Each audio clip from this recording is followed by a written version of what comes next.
eu particularmente, quando uma pregação fala comigo, né, mexe comigo, eu gosto de ouvir ela mais de uma vez. São várias as pregações que eu poderia mostrar, que eu até decorei já consigo até pegar e repetir cada palavra, de tanto que eu ouço ela. Bom, hoje nós vamos ler Isaías capítulo 1. Nós estamos terminando, né, o livro de Isaías. E só para recapitular, né, aproveitar que temos visitantes, para que não se sinta um peixe fora d'água, nós temos o hábito aqui na igreja de pregar em série, né? Eu gosto de pregar em séries de pregações. Por que eu gosto de pregar em séries? Porque a Bíblia, ela é um livro único. Embora tenha vários livros, sejam divididos em vários livros, ela é uma história só, né? São 66 livros. Olha a grossura da criança. Então, é impossível, ainda que eu pregasse 3 horas, seria impossível eu pegar um dos assuntos que a Bíblia trata e, vamos dizer assim, passar ele todo completo, de uma forma que você poderia dizer assim, sobre esse assunto que a Bíblia trata, eu já sei tudo. Então é impossível, não tem jeito, né? Até porque os assuntos, eles são interligados, eles são conectados uns aos outros.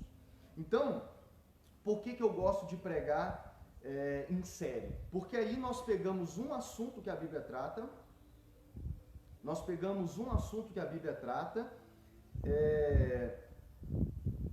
e, vamos dizer assim, nós tratarmos ele mais de um mês, mais de um domingo, né? Porque aí, por exemplo, quando nós falamos sobre o uso do dinheiro, o início do ano passado, nós pegamos o mês de fevereiro e preguei 4 domingos a respeito de como que a Bíblia orienta a igreja a tratar o dinheiro, né? Então eu gosto porque nós ficamos na série sobre a igreja 4 meses, falando da importância da igreja, da importância de congregar. Por quê? Porque também é um dos assuntos que é impossível a gente compreender rápido. Então eu gosto de pegar um tema e tratar ele numa série no mínimo de um mês, de 4 pregações, para que a gente possa, é sempre um resumo, né? Mas que a gente possa ter um panorama maior a respeito desse assunto. E falando nisso, nós estamos esse é o 4º domingo que nós entramos na série sobre, que eu dei o nome de Igreja Sem Paredes. Por que Igreja Sem Paredes? Porque até aqui, as séries que nós pregamos até aqui, ela falava do Evangelho de Jesus e como que Deus transforma a nossa vida, né, pessoal. Usei 3 séries para isso. A última, que nós demoramos 4 meses nela, foi sobre a importância da igreja, a importância de termos os outros cristãos, os outros irmãos juntos, né? Ou seja, falamos de nós cristãos, da igreja entre elas ali. Agora, a próxima etapa da nossa igreja, né, para mostrar a identidade da nossa igreja, é falar a importância da igreja ir para fora dessas 4 paredes. Por que igreja sem paredes? Porque um problema que a igreja evangélica tem cometido é ficar dentro das 4 paredes do salão onde a igreja se reúne.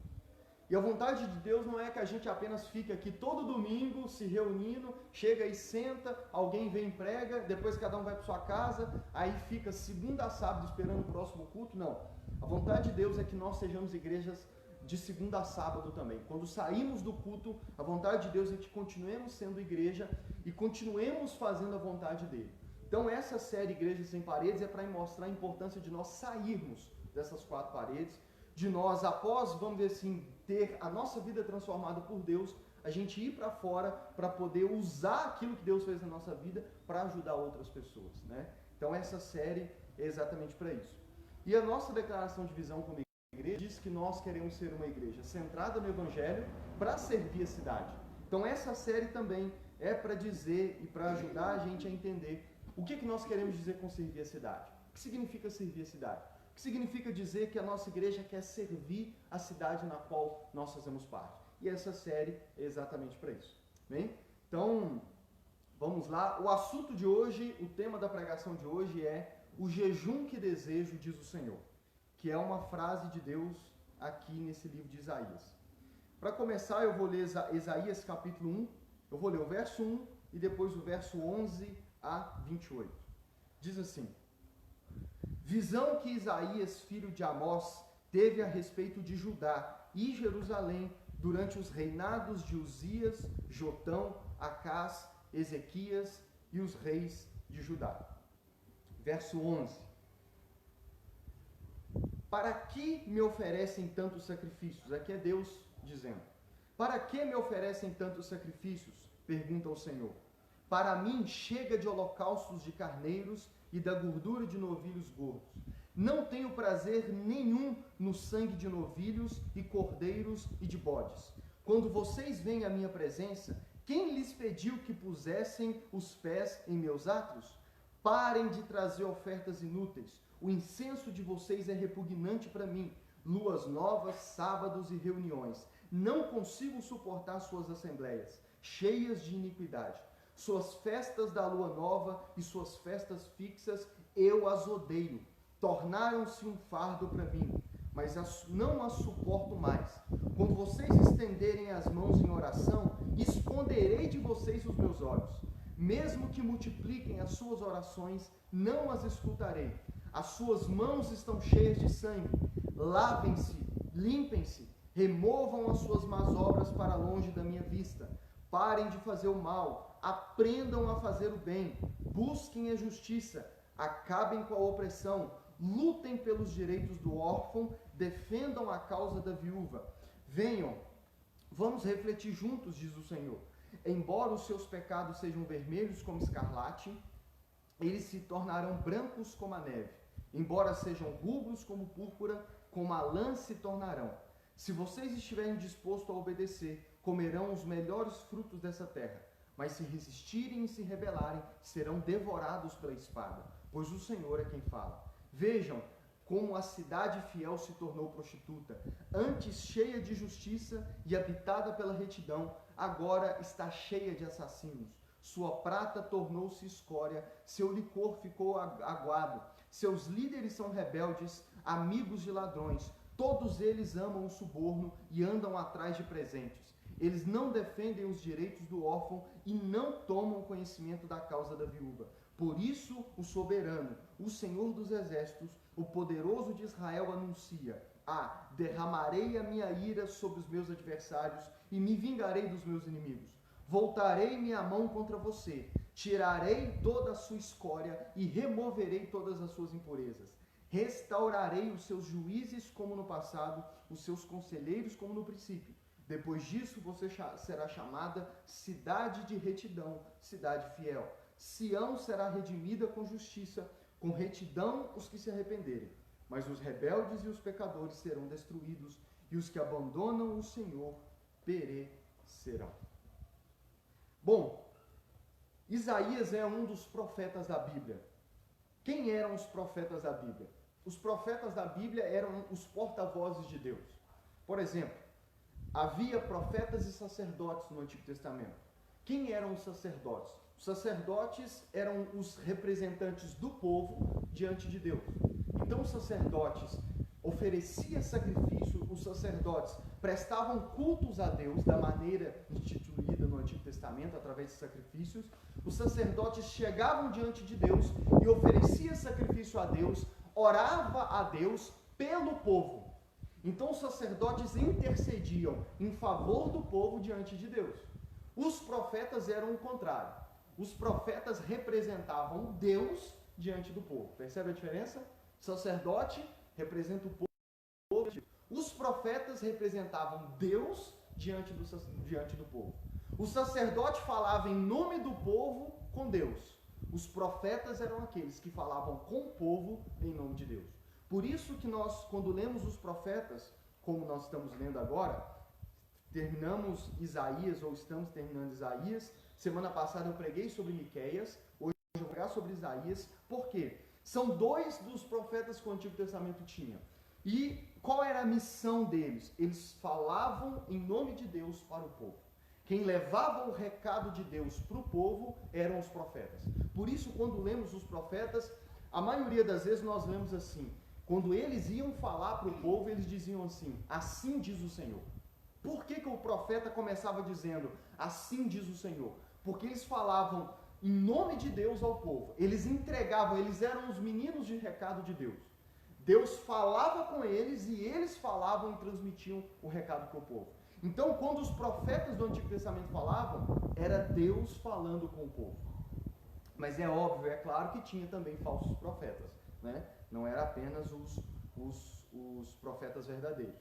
E qual eram algumas das características do profeta, que é o foco que eu quero abordar hoje?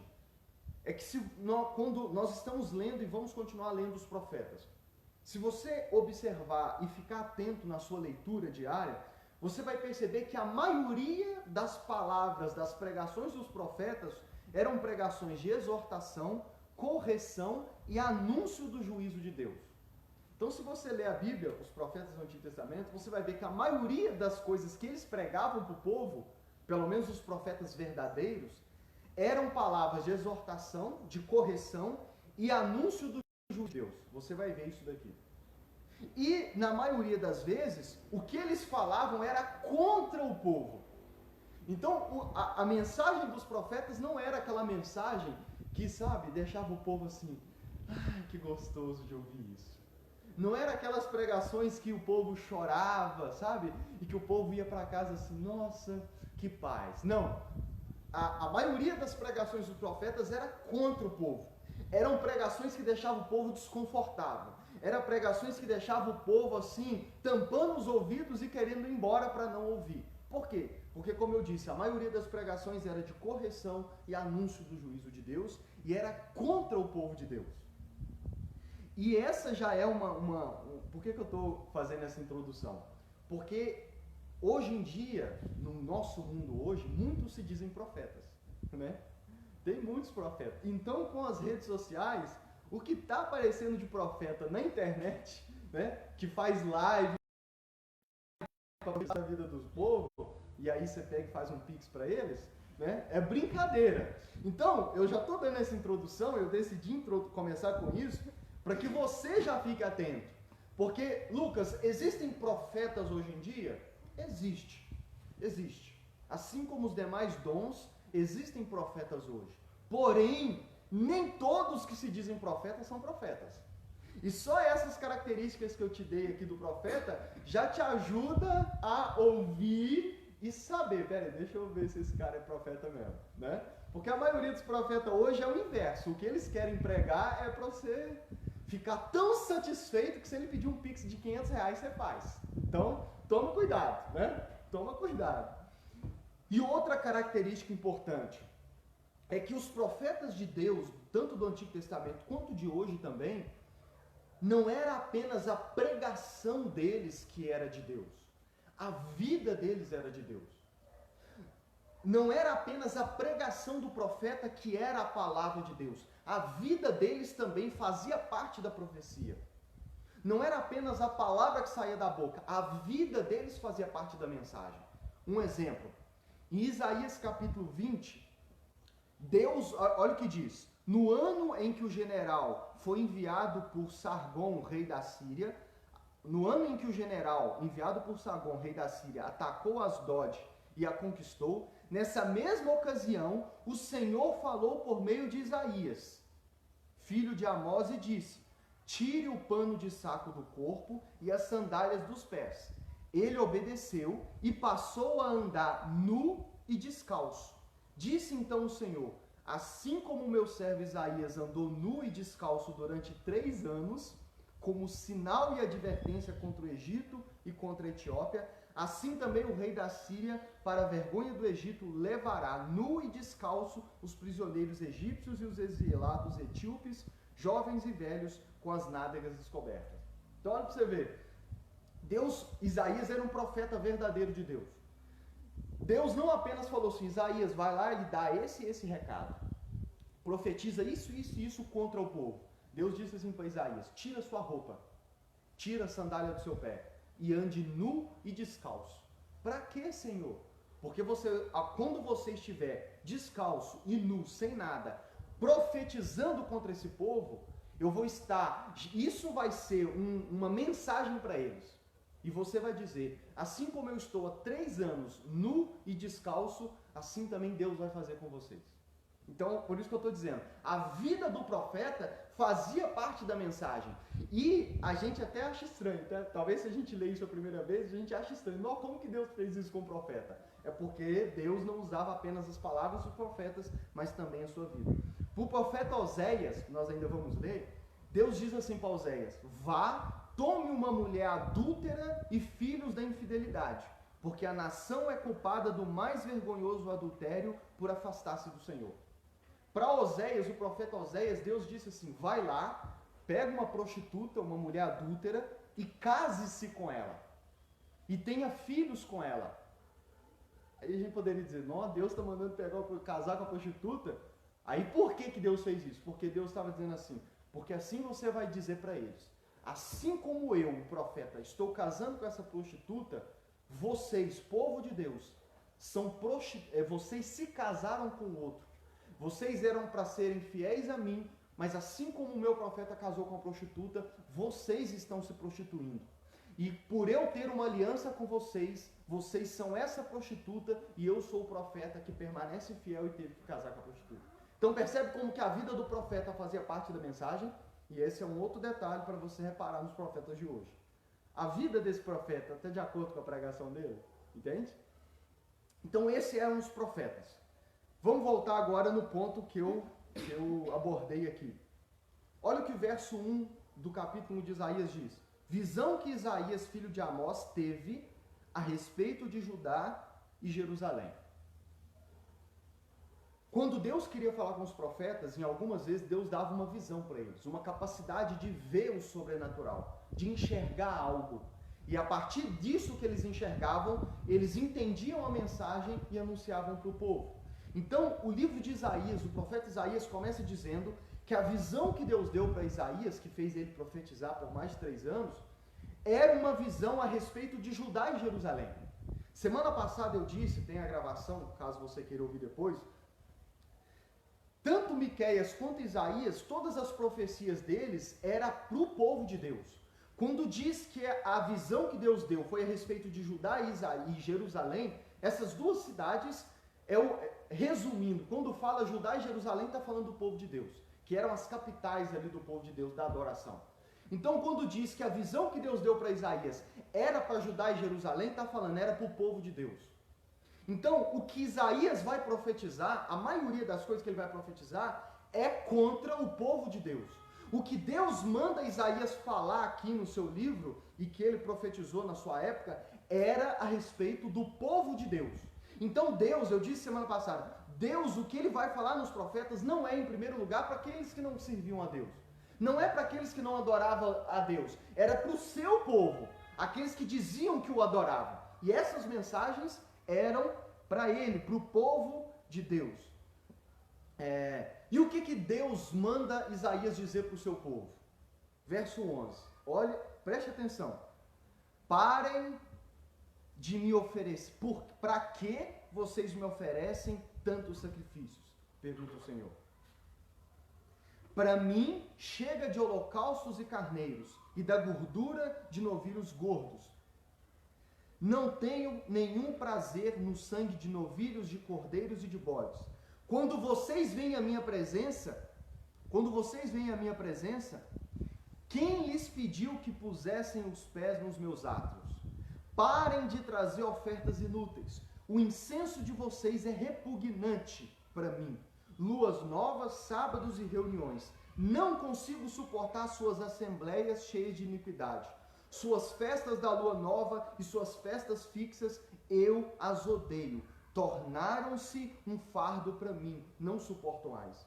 Quando vocês estenderem as mãos em oração, esconderei os meus olhos de vocês. Mesmo que vocês multipliquem suas orações, não escutarei.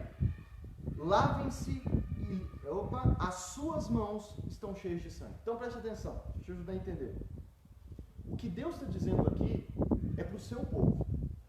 E resumindo, no Antigo Testamento, a gente percebe uma coisa. Hoje, quando nós cultuamos a Deus, normalmente nós nos reunimos num espaço como esse, oramos, cantamos louvores, alguém prega, às vezes a gente ora de novo, tem um momento de comunhão e a gente vai para casa. Esse é o nosso culto hoje. No Antigo Testamento, o culto do povo de Deus era diferente. Porque no Antigo Testamento, o culto envolvia oferecer sacrifícios de animais, envolvia oferecer vários tipos de sacrifício, envolvia oferecer oferta. O culto do Antigo Testamento era feito no tabernáculo, que era dividido em átrio, santo lugar e santo dos santos. Depois eu mostro uma imagem para vocês. Então, quando Deus vem aqui, através de Isaías, vira para o seu povo e diz assim, olha, para que vocês estão oferecendo tanto sacrifício? Para quê? Eu não tenho prazer nenhum no sacrifício de vocês. Para que vocês estão trazendo ofertas? Parem de trazer essas ofertas porque elas são inúteis.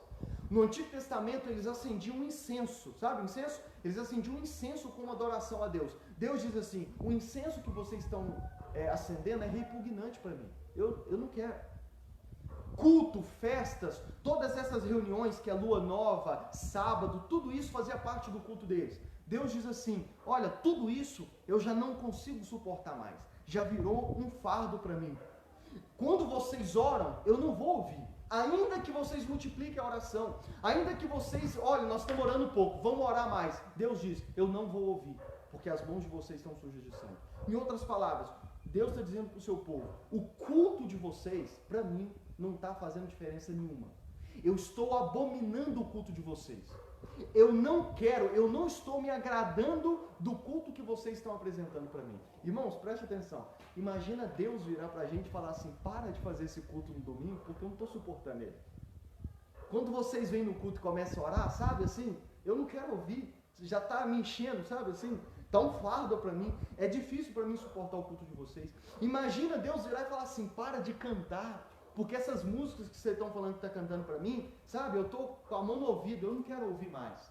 Eu não quero esse culto que vocês estão apresentando para mim. Imagina Deus dizer isso para o seu povo. Agora, o que pode levar Deus dizer isso para o seu povo? O que pode levar Deus virar para o povo e falar assim, olha, eu não estou suportando mais esse culto de vocês. Eu não quero. Irmãos, isso é algo sério que a gente tem que parar para pensar. E olha o que Deus diz. Por que eu não quero o culto de vocês? Por que eu não quero aceitar esse culto de vocês? Deus diz assim no verso 15, final. As suas mãos estão cheias de sangue.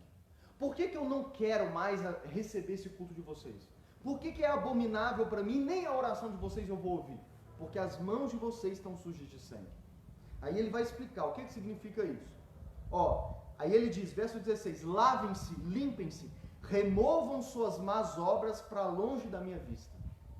Deus, por que o Senhor não quer aceitar o nosso culto? Porque ao mesmo tempo em que vocês me cultuam e apresentam tudo isso para mim, vocês estão cheios de más obras. Vocês estão fazendo coisas más à minha vista. Vocês não são essas pessoas perfeitas que vocês estão achando que é. Eu não quero um culto no domingo, já traduzindo aqui pra gente, eu não quero que vocês me cultuem no domingo, de manhã, e da segunda ao sábado, vivam fazendo coisas más. E aí ele vai continuar dizendo, aprendam, parem de fazer o que é mal, aprendam a fazer o bem, busquem a justiça, acabem com a opressão, lutem pelos direitos dos órfãos e defendam a causa da viúva.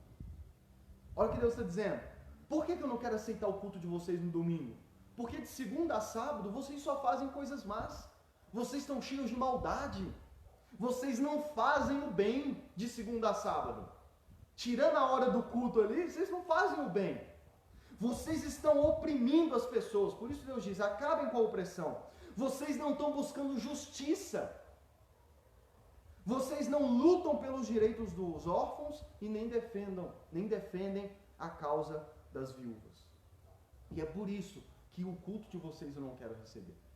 Irmão, só isso já é para a gente parar e pensar. Será que Deus está se agradando do meu culto do domingo?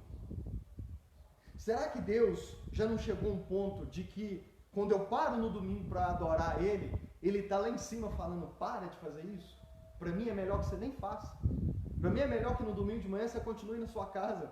Não perde seu tempo vindo aqui não. Por quê? Porque eu não quero ouvir. Porque eu não quero receber essa adoração que você está falando, que está apresentando. Mas por que, Senhor? Por causa da sua vida de segunda a sábado. Porque a sua vida de segunda a sábado não condiz com a sua vida de 2 horas na hora do culto. Na hora das 2 horas no culto, você me adora, você ora, e às vezes ora muito, você oferece sacrifício, mas de segunda a sábado a sua vida não está de acordo. E para mim não vale. Para mim não vale. Uma vida pela metade. Tem uma frase que dizem assim: quem pertence 95% a Deus, pertence 100% ao diabo.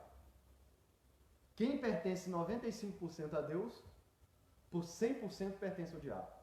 Como diria, né, o Safadão, eu sou 99% anjo perfeito, mas 1% vagabundo.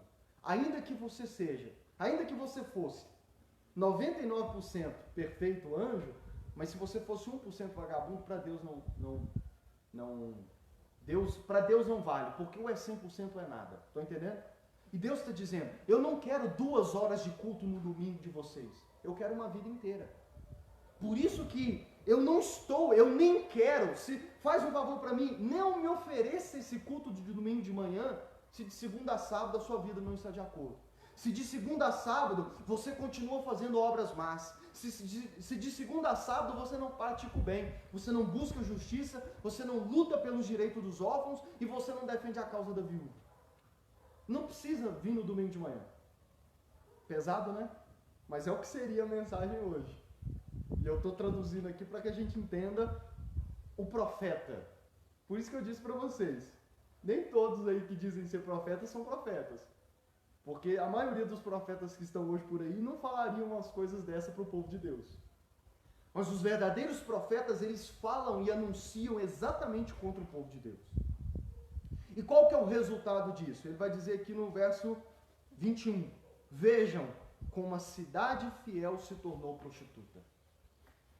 Irmãos, quando Deus vai falar com Deus, raramente fala com alguém individual. A maioria das vezes Deus fala com o seu povo, como um povo, percebe? Deus, ele fala com o seu povo. Em vários momentos, quando Deus vai falar com o seu povo, ele fala o nome da cidade, sabe? Por isso que ele começa dizendo: essa visão é para Judá e Jerusalém. E aqui, depois de falar o porquê Deus não queria receber o culto deles, Deus diz: porque a cidade se tornou uma prostituta. Jerusalém e Judá, o meu povo, a cidade do meu povo, se tornou uma prostituta, se prostituiu. E o que é a prostituição? É infidelidade. O contrário da prostituição é fidelidade a uma única pessoa. Então Deus está dizendo: vocês deixaram de ser fiéis a mim e somente a mim, por isso vocês estão se prostituindo.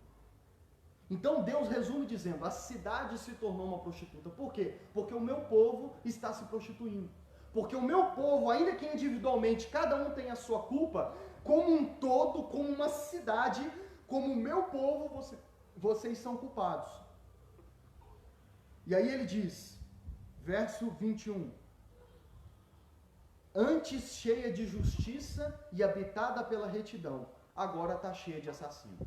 Olha o que Deus diz: antes na minha cidade, antes no meio do meu povo, tinha justiça e retidão, mas agora está cheio de assassinos. Lucas, mas são poucas as pessoas que matam, e a gente não vê o povo de Deus matando os outros à reveria. Mas olha o que Jesus disse em Mateus capítulo 5. Vocês ouviram o que foi dito aos seus antepassados: não matarás, e quem matar estará sujeito a julgamento. Mas eu lhes digo que, Jesus dizendo, qualquer que se irar contra o seu irmão estará sujeito a julgamento. Também, qualquer que disser ao seu irmão raca, será levado ao tribunal. E qualquer que disser louco, corre o risco de ir para o inferno. O apóstolo João, que andou com Jesus, diz assim na sua primeira carta: se alguém afirma, eu amo a Deus, mas odeia o seu irmão, é mentiroso. Pois quem não ama o seu irmão a quem vê, não pode amar a Deus a quem não vê. Então, antes da gente concluir que esses assassinatos é assassinato físico, tanto Jesus quanto o apóstolo João disse que se nós odiarmos uma pessoa, ou dependendo da forma como nós tratamos uma pessoa, eu não vou entrar nos detalhes do que significa raca e tudo, mas dependendo, é uma forma de tratamento. Então, o que Jesus e João disse? Que dependendo da forma que você lida com as pessoas, você é assassino diante de Deus. Você já ouviu alguém dizer assim: fulano para mim morreu? Deus olha para a pessoa que disse isso da mesma forma que olha para os soldados russos que estão matando gente lá na Ucrânia.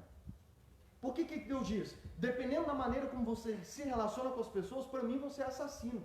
E aí João diz assim: na verdade, quem diz que ama a Deus e não ama as pessoas, é mentiroso, porque como que alguém pode falar que ama a Deus que ele não vê, se ele não ama nem as pessoas a quem ele está vendo? Então, Isaías está dizendo, a cidade está cheia de assassinos. Verso 23, seus líderes são rebeldes, amigos de ladrões. Todos eles amam o suborno e andam atrás dos presentes. Eles não defendem os direitos do órfão e não tomam conhecimento da causa da viúva. Aqui, esses líderes aqui são políticos, são governantes políticos. Olha o que Deus diz. Os governantes, os políticos de vocês são rebeldes, amigos de ladrão, amam o suborno, não defendem os órfãos e nem mesmo as viúvas. E aqui eu não vou entrar nos detalhes do órfão e da viúva, porque eu vou gastar, acho que um mês para cada um deles, mostrar o que a Bíblia fala deles. E como que a gente pode hoje, em 2022, praticar isso. Amém? Então, vai juntando os quebra-cabeças aí. Então, Deus diz assim, é por isso que eu não quero aceitar o culto de vocês. Porque de segunda a sábado a vida de vocês não está de acordo.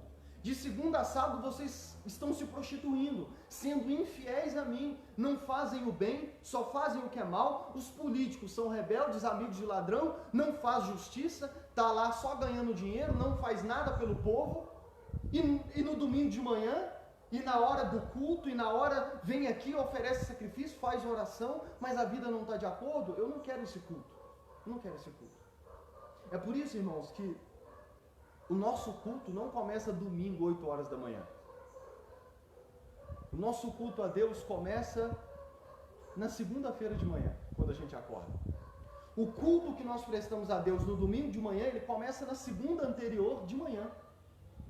E é por isso que a gente diz, o nosso culto a Deus não deve ser apenas domingo de manhã. O culto nosso a Deus deve ser a vida inteira. Não é apenas essa reunião de 2 horas no domingo de manhã que é o nosso culto ou deve ser o nosso culto a Deus. A nossa vida de domingo a domingo deve ser um culto a Deus. As minhas relações com as pessoas devem ser um culto a Deus. As minhas relações no trabalho devem ser um culto a Deus. Porque aqui Deus está dizendo para os governantes, para os políticos, vocês deviam fazer política em adoração para mim, em culto para mim. Mas eu também, mais para alguns meses para frente, eu vou falar sobre o cristão na política. E por que é importante dentro desse assunto. Também vou falar do cristão no trabalho, né? Mas enfim, Deus vem e diz, eu não quero esse culto mais. Agora eu vou lá para Isaías 58. Isaías 58. Deixa eu ver o tempo aqui para mim não passar.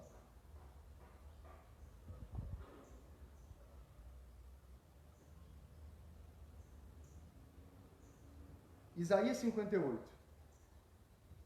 Vou ler do verso 1 ao 5. Grite alto, não se contenha. Levante a voz como trombeta. Anuncie ao meu povo a rebelião dele e à comunidade de Jacó os seus pecados. Pois dia a dia me procuram. Parecem desejosos de me conhecer. Parecem desejosos de conhecer os meus caminhos, como se fossem uma nação que faz o que é direito e que não abandonou os mandamentos do seu Deus.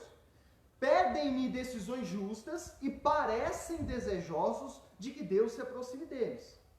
Por que jejuamos, dizem, e não viste? Por que nos humilhamos e não reparaste? Contudo, no dia do seu jejum, vocês fazem o que é do agrado de vocês e exploram os seus empregados. Seu jejum termina em discussão e rixa, e em brigas de socos brutais. Vocês não podem jejuar como fazem hoje e esperar que a sua voz seja ouvida no alto. Será esse o jejum que eu escolhi? Que apenas um dia o homem se humilhe, incline a cabeça como junco e se deite sobre o pano de saco? É isso que vocês chamam jejum, um dia aceitável do Senhor? Então olha para você ver, o livro inteiro é uma profecia só. E aqui Deus continua, basicamente o assunto do início. Olha o que ele diz, ele manda o profeta dizer, grite bem alto e não se contenha, levante a voz como trombeta, anuncie ao meu povo a rebelião dele. Deus não mandou o profeta falar, anuncia para aqueles que não creem em mim a sua rebelião. Não, Deus está dizendo aqui para o profeta, anuncia para o meu povo. Os outros que não creem estão em rebelião? Estão, mas com eles eu trato depois. Deus agora manda o profeta, trata agora com o meu povo. anuncia para o meu povo a rebelião deles e para a comunidade de Jacó os seus pecados. É o meu povo, grita para ele. E olha o que Deus diz, grite bem alto, não se contenha. Essa é uma outra característica do profeta. O profeta, ele sempre vai contra tudo e contra todos anunciar o que Deus mandou anunciar, ainda que ele tenha que gritar. É por isso que alguns dos profetas que nós temos no nosso Brasil, as pessoas não gostam de acompanhar ele no YouTube. Porque às vezes realmente eles falam num tom mais alto, num tom mais forte. Mas essa é uma das características do profeta. Essa é uma das características do profeta. Aí olha o que Deus diz, e eu gostei muito, na minha Bíblia está grifado, ó. Pois dia a dia me procuram. Observem bem agora. Olha o que Deus está dizendo do povo. Pois dia a dia me procuram. Parecem desejosos de conhecer os meus caminhos. Olha o que Deus está dizendo para o seu povo. Eles até me procuram dia a dia. Eles até parece que estão desejosos de conhecer meu caminho. Deus está dizendo assim, se você olhar para eles, sabe? Quando você olha para eles, quando você chega no culto e vê eles lá bonitinho, com roupa arrumadinha, cantando, orando, levantando a mão para o céu, você olha e diz assim, não, esse povo está querendo conhecer a Deus. E aí Deus está dizendo assim, eles parecem que querem conhecer os meus caminhos. Aí ele continua, como se fossem. Deus não está dizendo o que é, Deus está dizendo, como se fossem uma nação que faz o que é direito e que não abandonou os mandamentos do seu Deus. Olha o que Deus está dizendo, no culto ali, eles parecem que querem me conhecer, você olha e fala, nossa, esse povo ama a Deus. Aí Deus diz assim, quando você olha eles no culto, eles até parecem uma nação, um povo, que faz o que é direito e que não abandonou a Deus. É aquele ditado, né? Quem não conhece que te compra. Deus está dizendo, quem não conhece é que compra esse povo. É que olha e fala, nossa, que povo bacana, esse povo é de Deus. Olha lá, olha, você vê o terno deles alinhadinho, né? Eles passam chapinha no cabelo para ir, tomam um banho para ir no culto, chega lá cheiroso, né? Tem uns que vão tão arrumados que parece uma festa. Olha que povo bacana, olha o jeito que eles cantam. Deus está dizendo, parece que eles fazem o que é direito, parece que eles não abandonaram a Deus. Aí ele diz, pedem-me decisões justas e parecem, olha Deus repetindo, e parecem desejosos de que Deus se aproxime deles. Eles até chegam a perguntar, por que jejuamos e o Senhor não ouve? Olha esse povo, Deus, no culto, nós estamos jejuando e o Senhor não respondeu o nosso jejum, que a maioria das pessoas evangélicas jejum é em troca de alguma coisa, né? Olha o que ele diz, por que nos humilhamos e o Senhor não reparaste? A gente está até se humilhando, Deus, olha aqui, tem gente que no culto dobra o joelho no chão, chora, balança o cabelo, tem gente que vai para o culto com roupa de pano de saco. Por que esse povo está se humilhando, Deus? Tem gente que vai para o culto descalço, estou usando exemplos que eu já vi pessoas, tem gente que vai para o culto descalço, Deus. Tem gente que faz propósito de não, mulheres que fazem propósito de não usar maquiagem, eles estão se humilhando diante do Senhor, por que o Senhor não responde? Aí Deus diz assim, contudo, no dia do seu jejum, vocês fazem o que é do agrado de vocês. Vocês até estão jejuando, sabe qual que é o problema, pessoal? Vocês até estão jejuando, mas o problema é que mesmo no dia do jejum, vocês estão fazendo as coisas do jeito que vocês querem. Sabe essas ofertas, esse sacrifício, esse jejum, essa humilhação que vocês estão apresentando para mim? Então, quem é que definiu esse jeito? Não foi eu, foi vocês. Ou seja, a fé de vocês é customizada. Você faz ela do jeito que você quer. Tá entendendo? Do jeito que você quer. Você olha ali como que é mais agradável para você e você faz assim. Então, vocês até estão jejuando, mas do jeito que vocês querem. Aí ele continua dizendo, olha outra coisa importante, que mais para frente eu vou voltar nesse verso. Exploram os seus empregados. Olha Deus falando por que não ouve o jejum e as orações desse povo e não suporta o culto deles.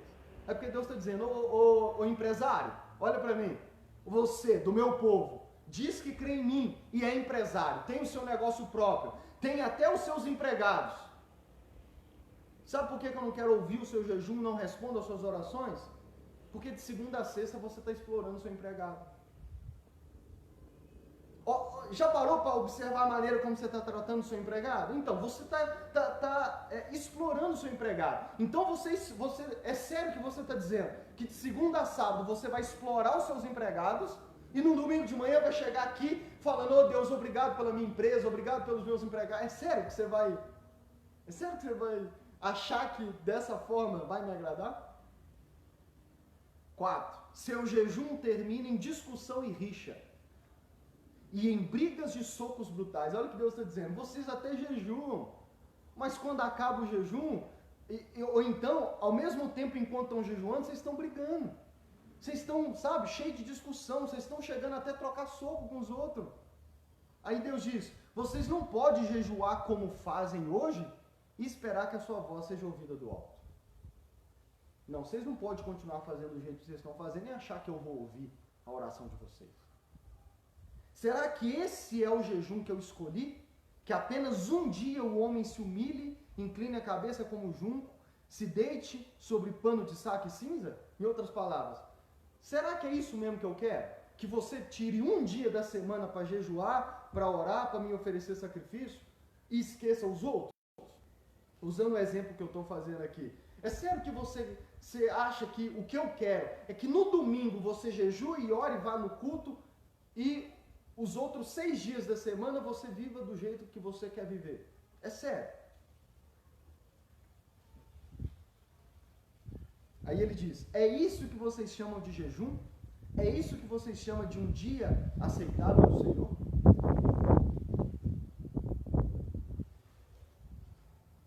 Verso 6. Ele vai dizer, o jejum que desejo não é este?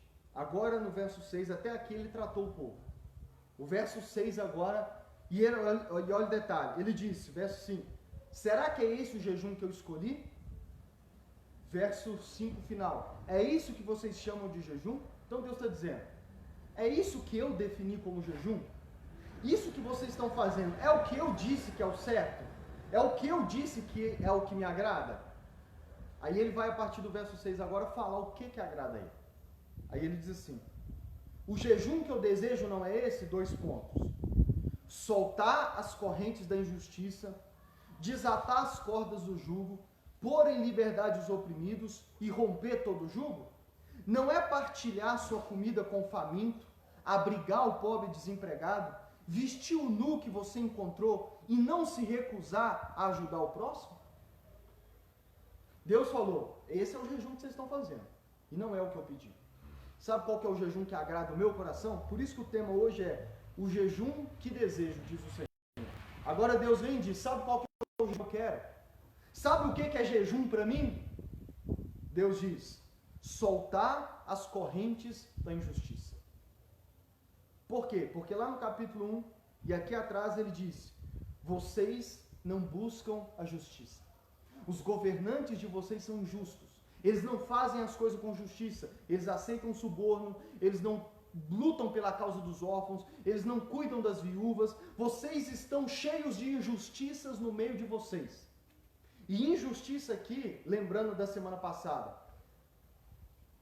nos profetas, pelo menos, quando Deus apresenta injustiça e justiça, Deus não está falando de uma postura, de uma atitude para com ele.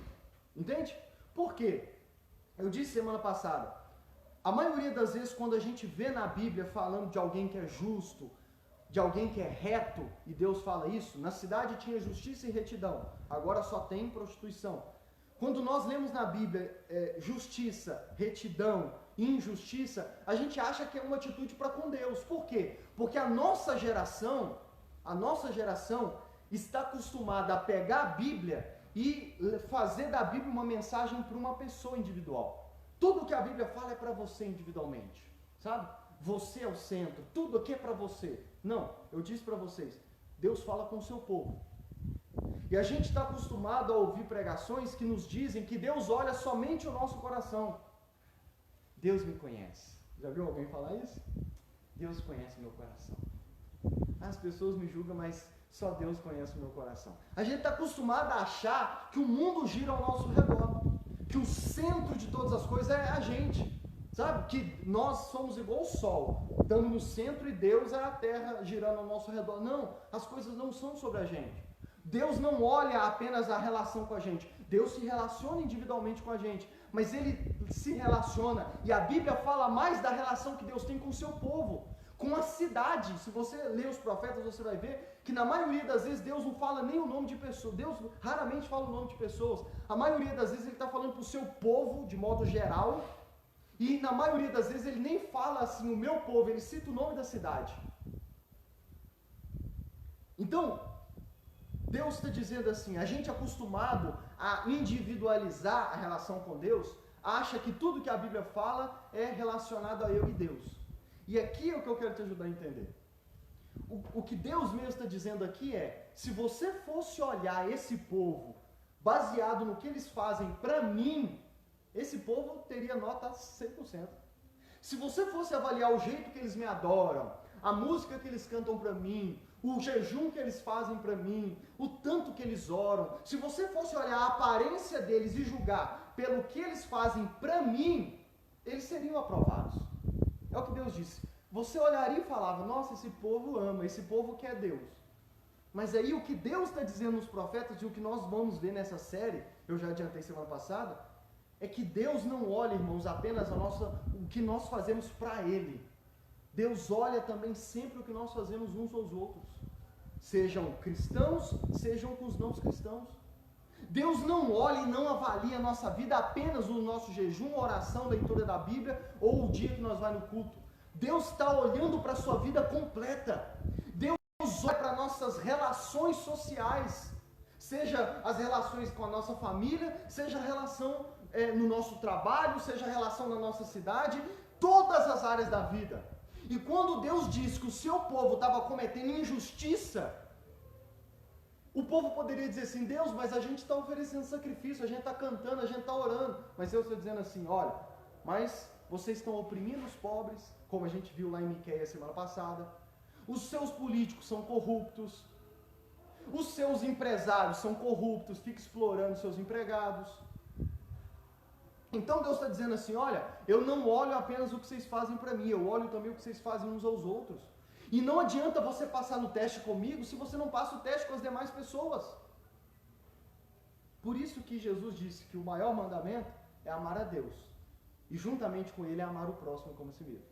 Por isso que João disse na sua carta que aquele que diz que ama a Deus e não ama o próximo é mentiroso, não ama bosta nenhuma. Posso falar bosta pregando? Não sei, mas falei.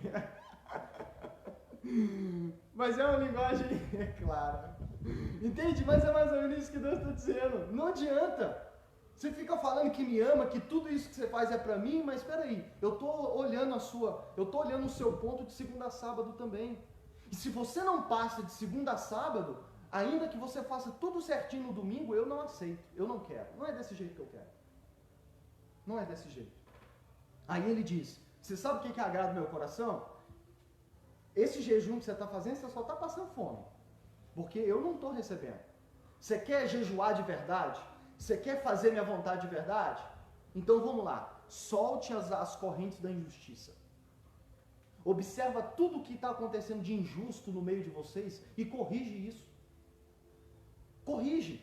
Uma das injustiças que Deus cita, vocês não cuidam dos órfãos, vocês não cuidam das viúvas, vocês não tratam direito seus empregados. Isso são exemplos de tudo que Deus está dizendo e eu vou entrar em detalhes em cada um deles nos próximos domingos. Mas resumindo aqui, que essas primeiras pregações é um resumo. Deus está dizendo, o que eu quero é que vocês quebrem as injustiças. O que eu quero é que vocês busquem a justiça. Como ele disse no capítulo 1, o que eu quero é que vocês façam o bem e busquem justiça. Lá em Miqueias, Deus disse, eu quero que vocês pratiquem a justiça. E justiça aqui é corrigir, não a relação para com Deus, mas a relação uns para com os outros. O que nós podemos biblicamente juntar e dizer, o que eu quero, Deus está dizendo, é justiça social. É que você busque justiça na sociedade, na cidade inteira, porque a cidade inteira está infiel. O que eu quero é que a cidade inteira busque justiça, é que o meu povo busque justiça, e justiça aqui é desatar todas as correntes da injustiça, é cuidar dos órfãos, é cuidar das viúvas, é cuidar dos estrangeiros, nós vamos ver outros textos mais para frente. Olha o que ele diz, desatar as cordas do jugo, pôr em liberdade os oprimidos, vocês estão oprimindo as pessoas, ele disse lá no capítulo 1. Não é partilhar sua comida com o faminto. Olha o que Deus está dizendo. Sabe qual que é o jejum que eu quero que você faça? Que você deixe de comer para alimentar o faminto. Não é deixar de comer para vir no domingo me adorar. O que eu quero é que você deixe de comer, mas alimente o faminto. Mas vocês estão aqui fazendo jejum, vindo no culto me adorar, mas tem gente passando fome perto de vocês. Ele continua dizendo, abrigar o pobre desamparado. Olha o tanto de pessoas que não têm onde morar. Olha o tanto de pessoas que estão desamparadas.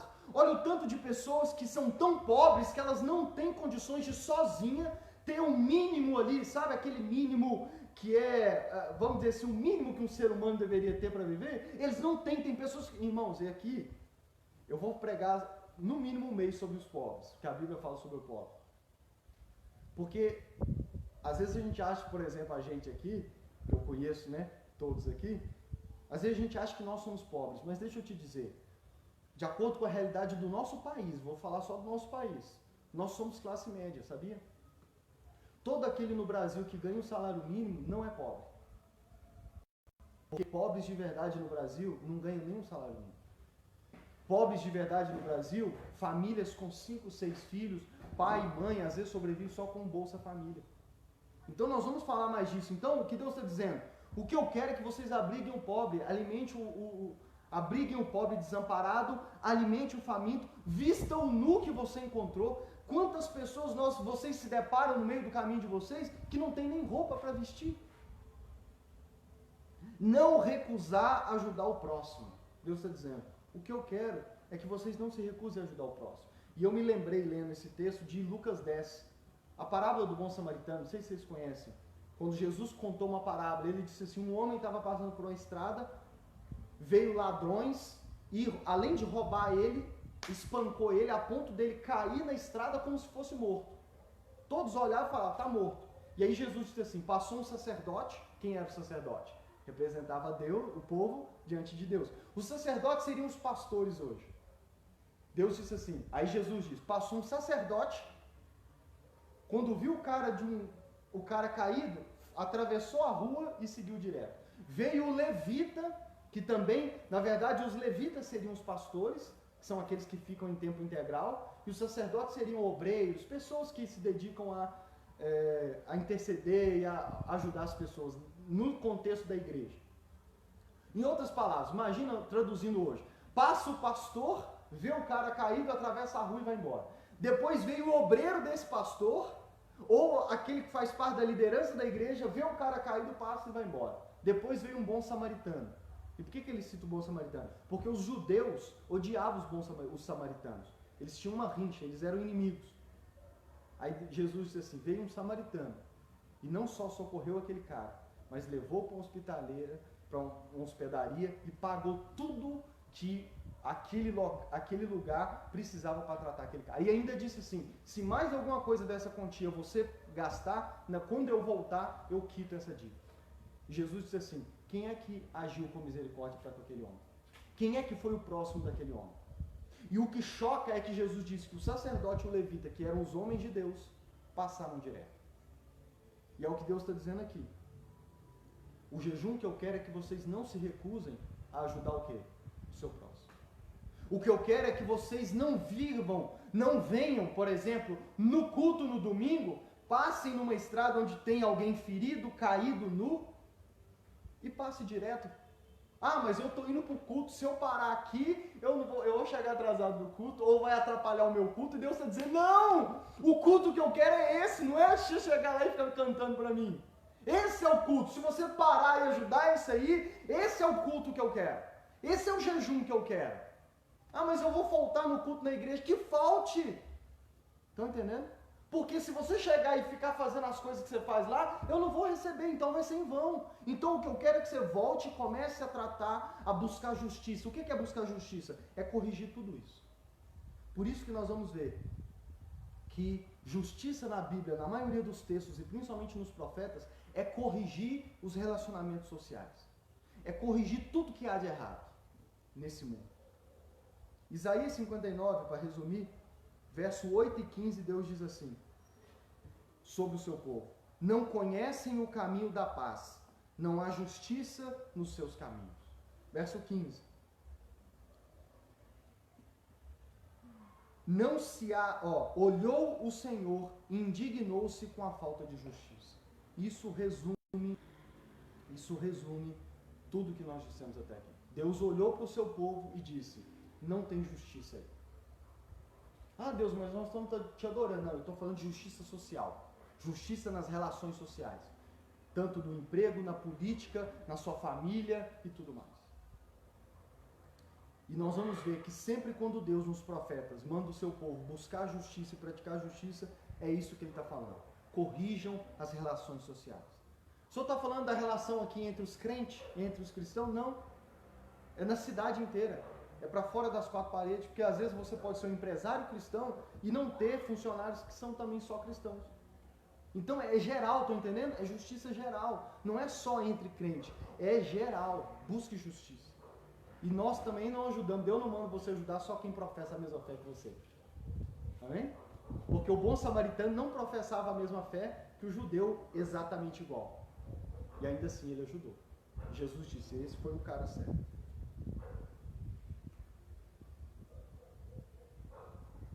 Agora, olha o que o Senhor promete. Eu já vou finalizar, tá?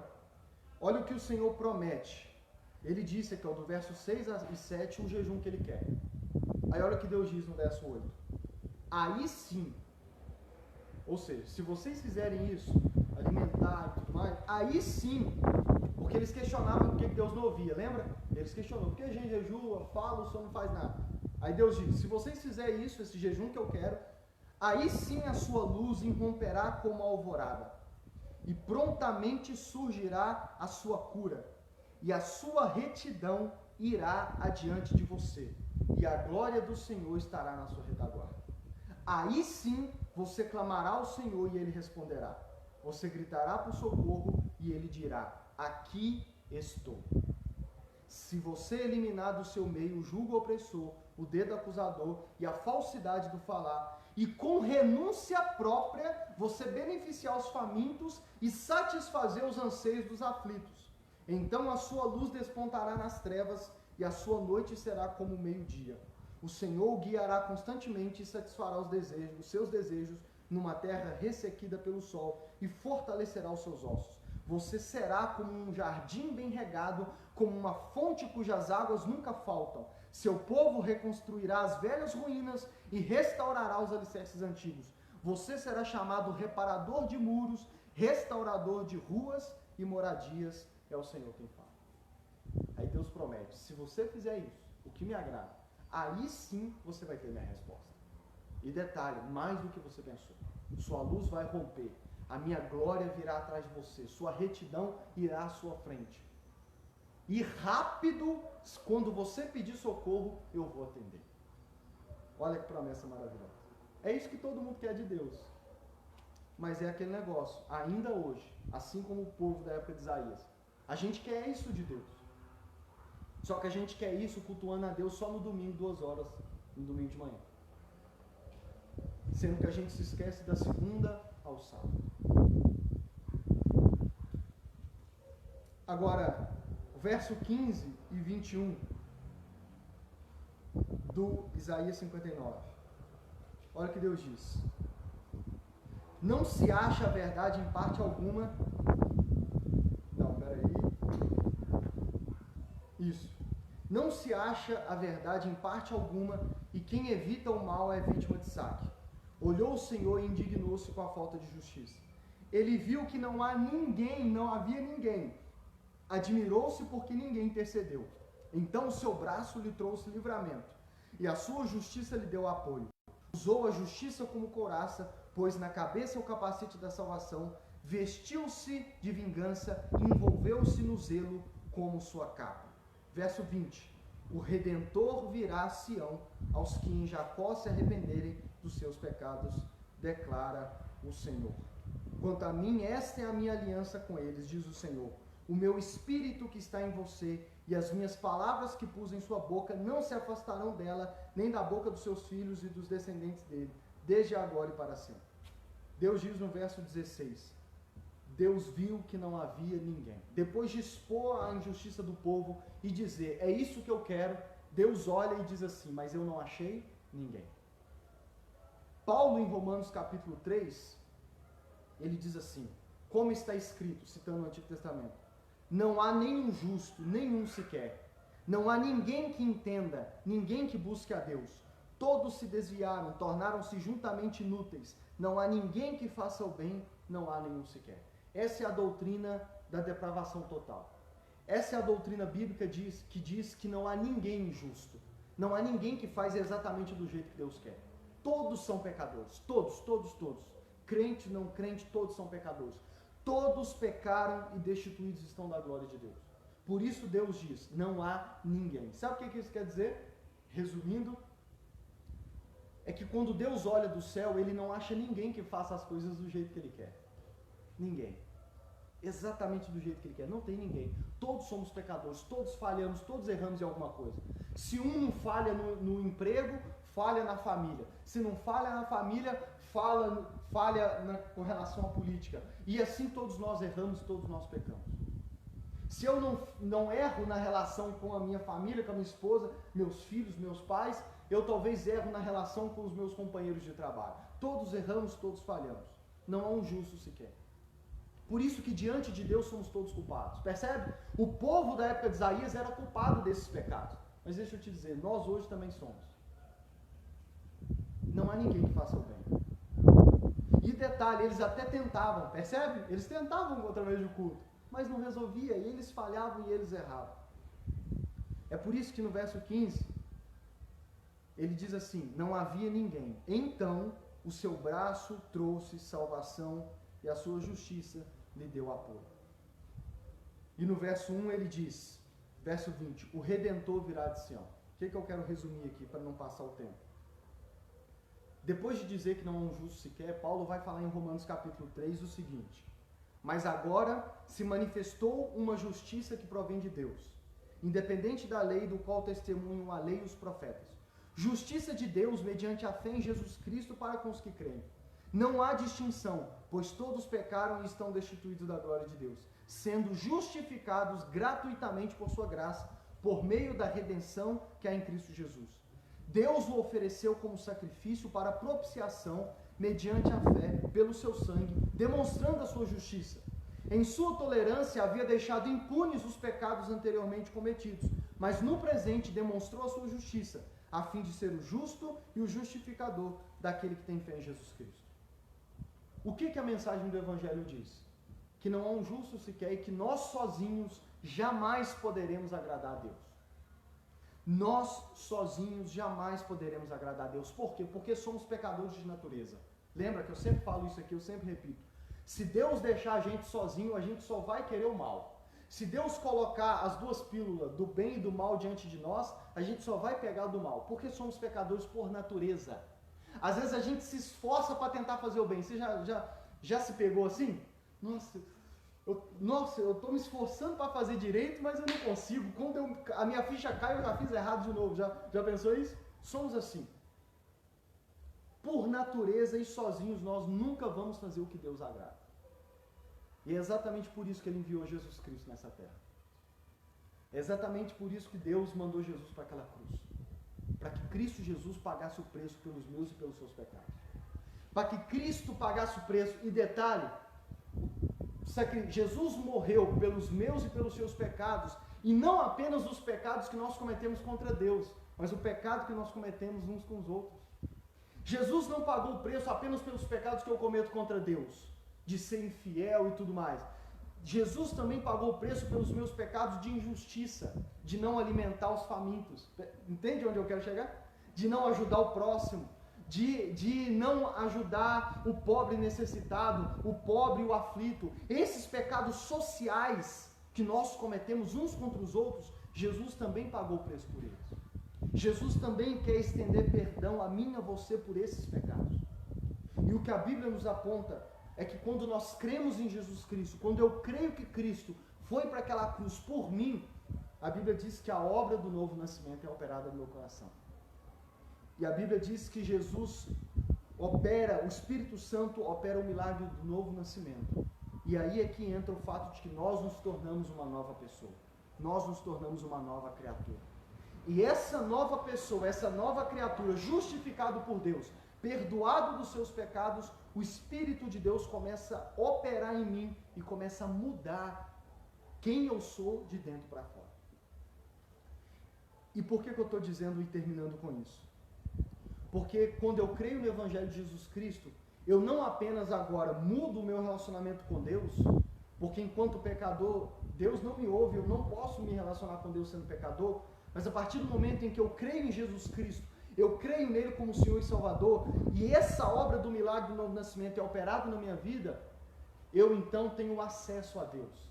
Eu então me torno filho de Deus. Também já preguei sobre isso. E então Deus começa a se relacionar comigo como um pai se relaciona com um filho. Porque eu agora creio em Cristo Jesus. Mas a vontade de Deus, e esse é o ponto e eu finalizo aqui, não é que a gente apenas corrija ou mude e venha se tornar uma nova criatura na relação com Deus. O novo nascimento também muda as nossas relações uns com os outros. E é isso que Deus espera. E essa é a obra do Evangelho. É por isso que a nossa declaração de visão diz: uma igreja centrada no Evangelho. Por quê? Porque o Evangelho transforma a nossa vida para servir a cidade. Porque, irmãos, e eu vou finalizar, é impossível alguém que de fato creu em Jesus e de fato nasceu de novo e agora tem um novo relacionamento com Deus, ele não ter um novo relacionamento com as pessoas. Você já conheceu alguma pessoa que depois que foi para a igreja mudou totalmente até com as outras pessoas? Porque, irmãos, o verdadeiro nascimento, ele muda não só a nossa relação com Deus, mas a nossa relação com as outras pessoas. Se eu fui justificado pela fé em Cristo Jesus e agora tenho um novo relacionamento com Deus, irmãos, é natural eu agora ter um novo relacionamento com as pessoas. Eu me torno um novo empregado, um novo funcionário, eu me torno agora um novo empresário, eu trato meus funcionários diferente, e isso me leva também a tratar das justiças sociais, a tratar as pessoas diferentes.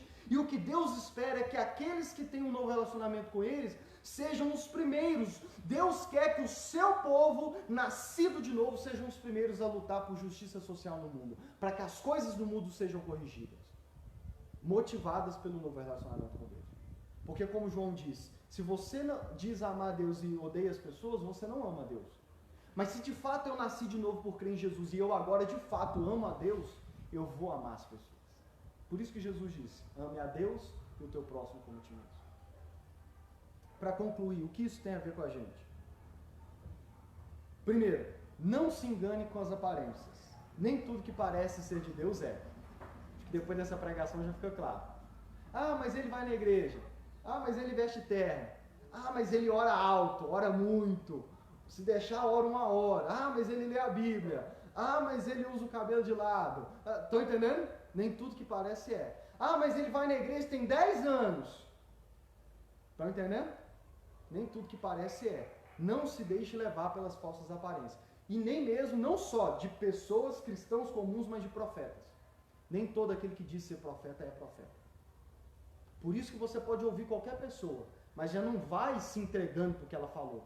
Quando alguém vier e falar assim diz o Senhor para você, porque tem um punhado por aí que quer falar assim, quer dar recado de Deus, você ouve com educação, mas você avalia o que ele disse, porque Deus não vai usar ninguém para falar algo que ele não fale já com você. A maioria das vezes Deus usa alguém para confirmar apenas algo que ele já tem trabalhado no seu coração.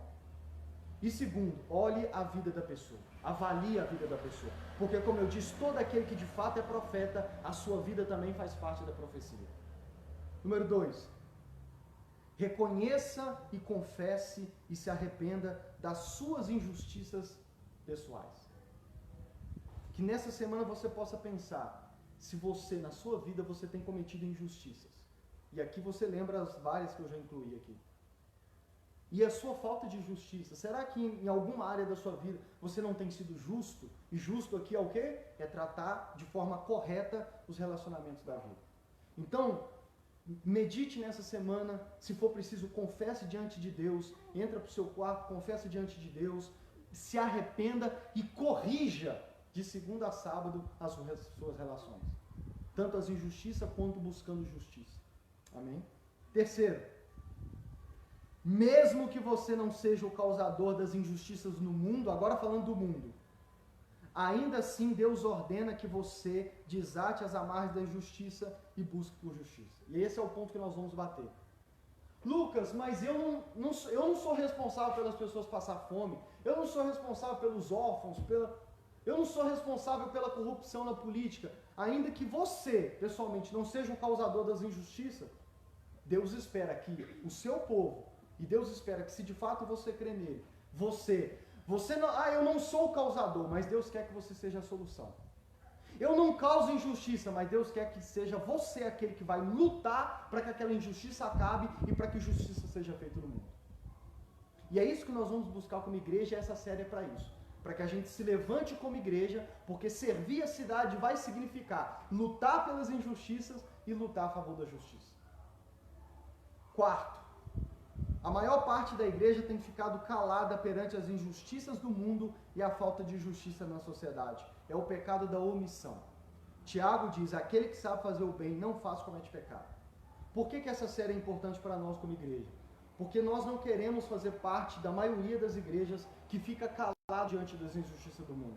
Vê coisas erradas acontecer na cidade, no mundo, e fica o quê? Calado. E continua reunindo todo culto, seja no domingo ou durante a semana, e o mundo lá fora que se exploda, entende? E às vezes vem, no caminho tem um necessitado, um pobre, e ele, não, eu estou atrasado para o culto. E nós queremos começar por nós, a ser uma igreja que não seja assim. Que se arrependa desse pecado e busque lutar contra as injustiças e a favor da justiça. E por último, é o que eu já resumi aqui. A nossa declaração de visão, quando a gente diz que quer ser uma igreja que serve a cidade, dentro de servir a cidade, tem lutar contra as injustiças e lutar a favor das injustiças. Bem? Vamos orar, agradecer a Deus por hoje. Passei 10 minutos do que eu queria aqui, mas espero que o Senhor tenha trabalhado no nosso coração. Feche os seus olhos, vamos orar para a gente agradecer a Deus e ir para casa. Senhor, nosso Deus e nosso Pai, e você já pode apresentar ou orar a Deus a respeito de algo que talvez o Espírito Santo já te convenceu nessa manhã. Senhor, nosso Deus e nosso Pai, eis-nos aqui diante de Ti, Senhor, no fim de mais um culto, Pai, onde nós vimos hoje na Tua Palavra que às vezes as coisas podem parecer estar indo certas.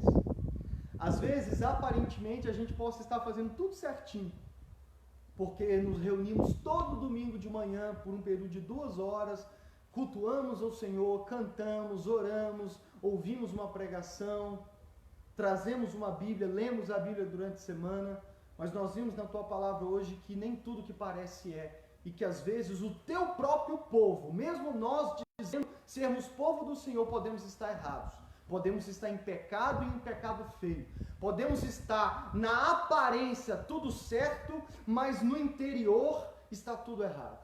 Às vezes podemos até estar fazendo algo para com o Senhor certo, mas o Senhor deseja que não apenas cultuemos ao Senhor no domingo de manhã, mas também de segunda a sábado, nas nossas relações sociais. Por isso, Pai, que o Teu Espírito possa desde já nos convencer do nosso pecado. Convença-nos dos nossos pecados. Convença-nos dos pecados de injustiça que nós temos cometido pessoalmente. Convença-nos do pecado de omissão. Deveríamos buscar por justiça em alguma área e não estamos fazendo. Convença-nos desse pecado, Pai, e que o Teu Espírito trabalhe em nosso coração para que possamos nos arrepender disso, Deus. E, Pai, que também o Senhor possa nos convencer como igreja. O propósito dessa série é para que o Senhor venha nos fazer, como igreja Cristo para a cidade, fazer e praticar o jejum que agrada ao Senhor, Pai. Queremos praticar as coisas não do nosso jeito, mas do jeito que Te agrada, do jeito que o Senhor revela na Tua Palavra, e é por isso que estamos aqui nessa série e ainda ficaremos por mais alguns meses, pedindo ao Senhor que através da Tua Palavra o Senhor nos revele o jejum que Te agrada, para que possamos verdadeiramente como igreja, não apenas cultuar o Senhor no domingo de manhã, mas servir e cultuar o Senhor de segunda a sábado, servindo a cidade, lutando contra as injustiças e a favor da justiça, Senhor. Que essa palavra venha transformar o nosso coração, Pai. Que possamos durante essa semana meditar nessa palavra e que, se de fato o verdadeiro arrependimento brotar em nosso coração, que possamos transformar a nossa vida e as nossas relações a partir desses domingos para a glória do Senhor. obrigado por este culto, obrigado por essa manhã. E Deus, que a nossa mudança nesse sentido, que a nossa mudança nas relações sociais possa tornar esse culto de manhã ainda mais agradável para o Senhor. Não nos permita, Espírito Santo, não deixe que a gente seja uma igreja que te adora apenas no domingo de manhã. Se nós entrarmos e nos tornarmos assim, corrija-nos, traga um profeta, use alguém, use a tua palavra para nos corrigir, mas não deixe a gente ser enganado achando que a gente está te agradando quando a gente não estiver. E que possamos de fato viver verdadeiramente para a tua glória de domingo a domingo. É o que nós te pedimos e te agradecemos. Em nome de Jesus. Amém. O amor de Deus nosso Pai, a graça de nosso Senhor Jesus Cristo e a doce comunhão do Espírito Santo sejam com todos vocês. Amém?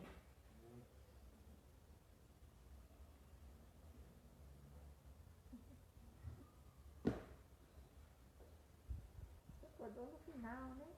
Acordou? Eu já estava preocupado com ela. Eu falei, gente, será que horas que ela mamou? Porque... Não, mamou 7.